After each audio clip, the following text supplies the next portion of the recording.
Mi nombre es Edison Benavides, residente de anestesiología de la Universidad del Cauca y actual rotante externo de la Universidad del Valle. Vamos a empezar con la imagen de la semana. Situémonos nuevamente en nuestro escenario clínico. Tenemos una paciente de 45 años que había sido previamente diagnosticada con un síndrome de Marfan.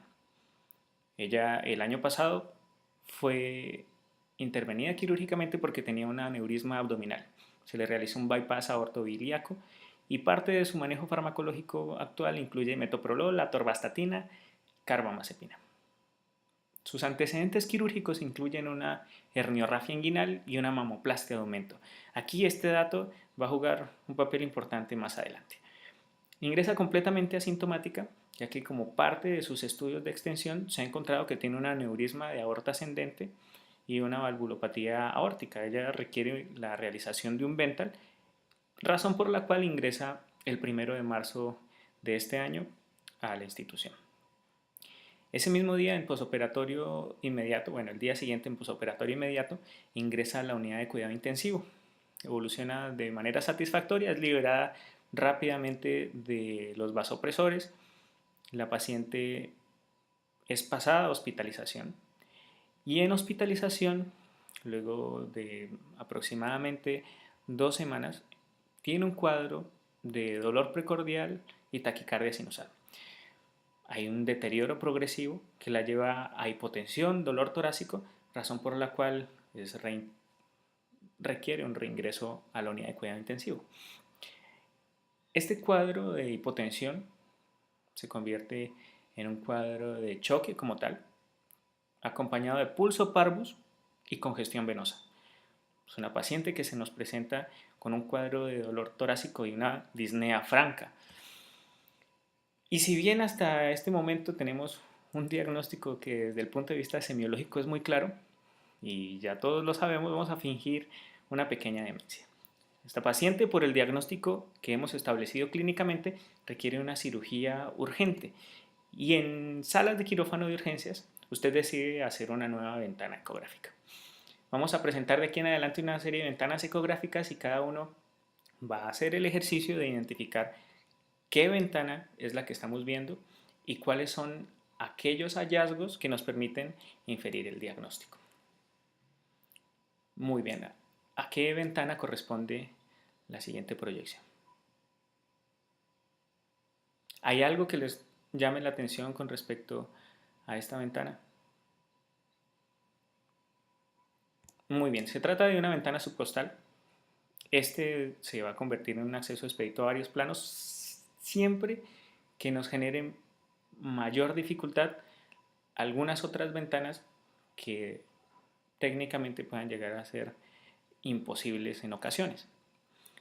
¿Cómo lo obtenemos? Nos ubicamos por debajo del apéndice sifoides, vamos a colocar nuestro transductor de tal manera que su marquilla esté orientada hacia el hombro izquierdo del paciente. Es necesario realizar cierto grado de presión y vamos a ver cómo la imagen más cercana al transductor va a ser la del hígado, razón por la cual podemos identificar rápidamente esta ventana. Siempre que aparezca hígado podemos identificarla. Vamos a ver el ventrículo derecho, la aurícula derecha, el ventrículo izquierdo y la aurícula izquierda. En el caso específico de este paciente, como bien lo mencionaron, tenemos líquido alrededor de la silueta cardíaca que pudimos observar por ecografía. Si nosotros a través de esa silueta cardíaca trazamos un modo M que pase a través de la pared del ventrículo derecho, vamos a observar cómo ese ventrículo derecho se comporta con respecto a cada una de las fases del ciclo cardíaco. En este caso, vemos como la pared del ventrículo derecho hace una indentación o se mete al ventrículo en la fase diastólica. Vemos entonces cómo el modo M nos puede ayudar a establecer ese grado de presión que ejerce el líquido que está en este espacio pericárdico. Un cuadro muy sugestivo de un taponamiento cardíaco es cuando encontramos que en esa fase diastólica tenemos una indentación tanto del ventrículo como de la aurícula derecha y eso nos obliga a pensar que el paciente tiene un taponamiento como tal. Muy bien. ¿A qué hace referencia esta imagen? ¿Notan algo que les llame la atención? Muy bien. Cuando le hicimos un modo M a esta vena cava inferior, nos encontramos con una vena cava que estaba aumentada de tamaño y prácticamente no colapsaba, adjunto a una serie de vasos, la suprahepática y los demás, que también estaban congestivos.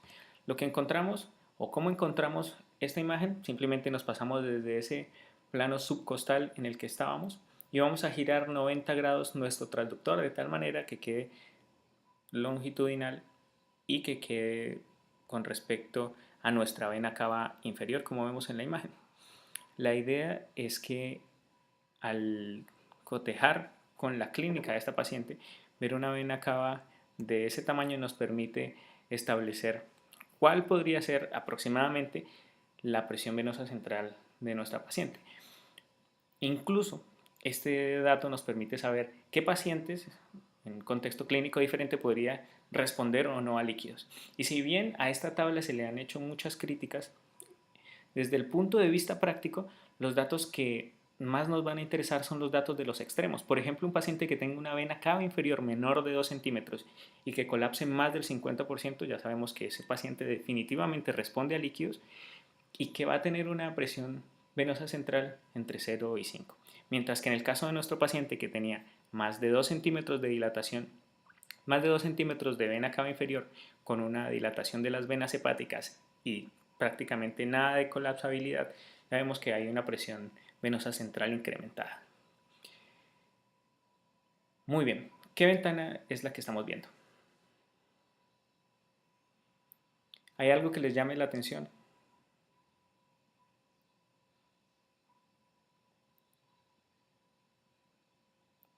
Muy bien, tenemos una ventana paraesternal, en este caso en un plano longitudinal o en un eje largo.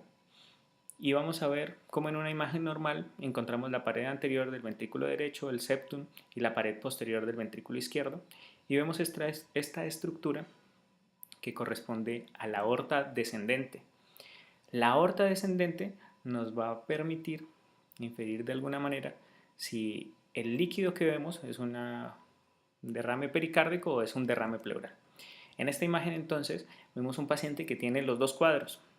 Si este paciente tuviera solamente un derrame pericárdico, muy seguramente el hecho de que exista líquido en este espacio va a hacer que la aorta descendente se aleje de nuestra silueta cardíaca.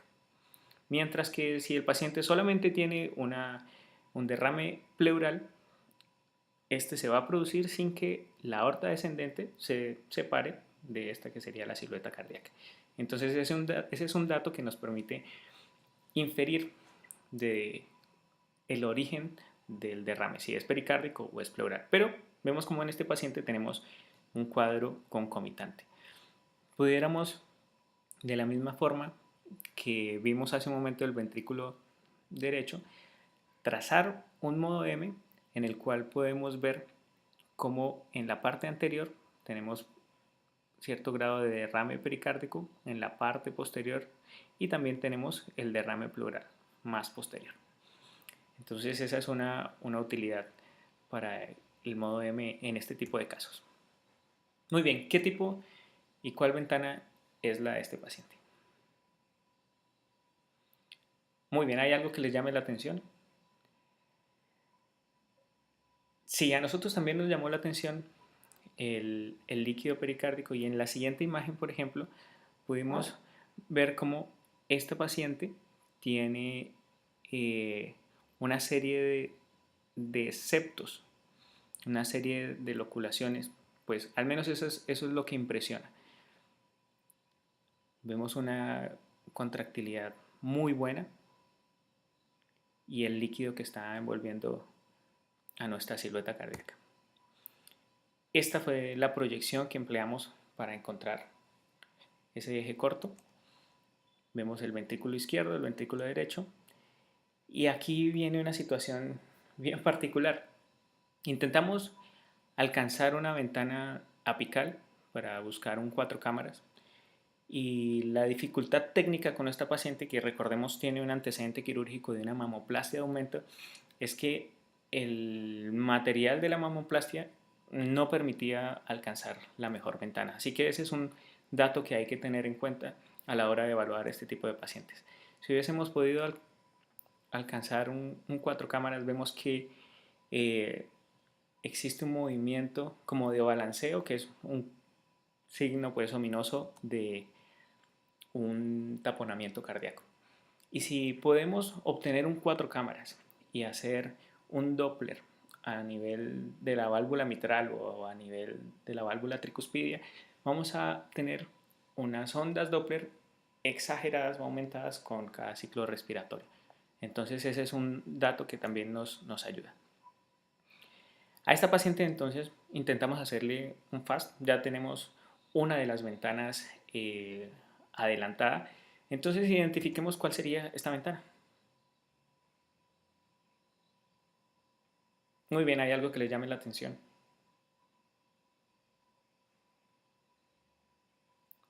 Miren la siguiente ventana, esta era una ventana eh, hepatorrenal, estamos del lado derecho de nuestro paciente y vamos a pasar al lado izquierdo. ¿Qué les llama la atención?